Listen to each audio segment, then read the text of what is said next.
announcement and everything really caught my eye because it's actually superior to things in like The Sims, where you don't have as much control over the colors and things like that. Mm-hmm. So I was wondering if you were like, I mean, even a suggestion, because I'd like to see it. If you could make a tool like that and really just farm it out, because I know that you have like height constraints and things like that, I'm sure, but it's really rock solid in terms of most games, you know, fail to deliver like complete, like you said, perfect. Go on. And, actually, do you want the mic? This is awesome. well, and what I'm trying to get at is basically, I think, like maybe as a suggestion, but also like you carried on clearly the photo thing from your previous game. Mm-hmm.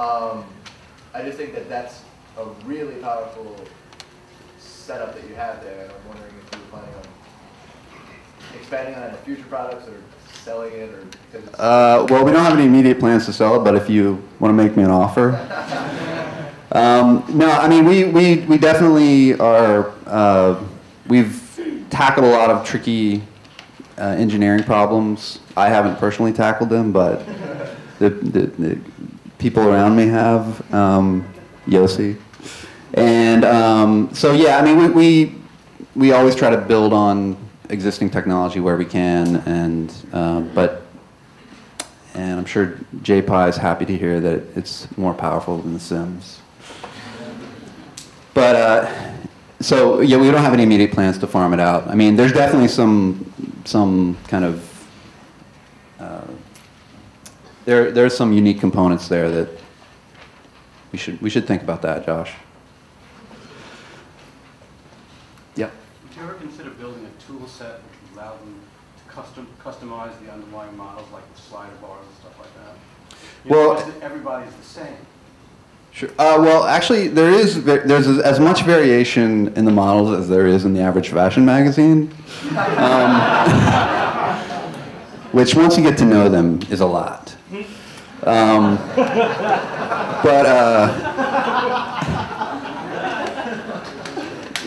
Yeah, so the models are all being dynamically generated.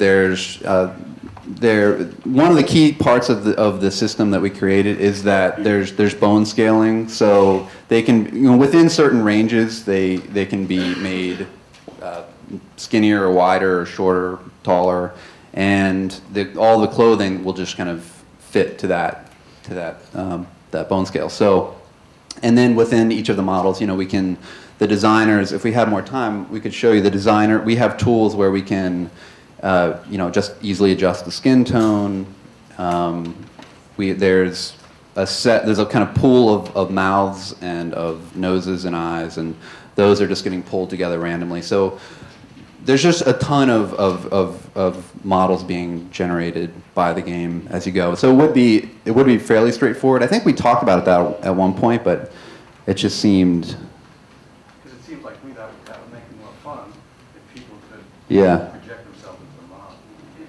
Right. I mean, I guess it just seemed like it really took all of the autonomy away from the models or something, you know. Oh, one last question.